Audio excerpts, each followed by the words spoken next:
Нет другого края в мире, где дремучая тайга и обильные снега. У нас 9 месяцев зима. Классно, когда дурка и сильный мороз. Наш северный край – один из самых молодых регионов России. В Югре проживает 1,5 миллиона человек. Хоть нашему округу и 85, на его территории уже сотни лет проживают коренные народы. Ханты-мансиненцы.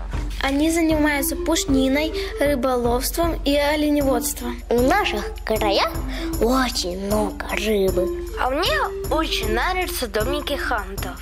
Они называются юрты. А я с папой в лес ходила и видела мишку.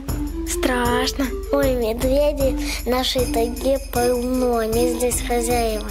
А еще олени есть. А мне в лесу нашем нравятся деревья. Особенно березки. Стройные, беленькие, с сережками весной. А мне шишки, деревья с иголками, на которых они растут. Шишки вкусные, только орешки твердые. А я не люблю ходить в тайгу, там много очень кусучих комаров. Это все от сырости. У нас же очень много болот. А зато у нас от сырости много в тайге грибов.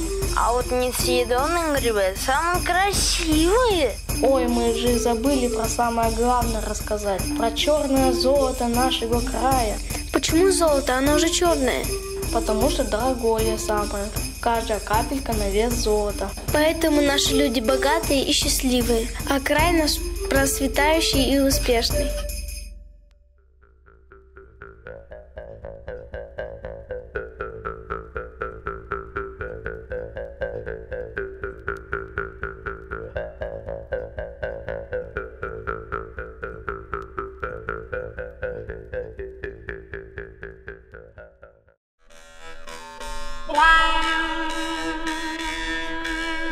Wow.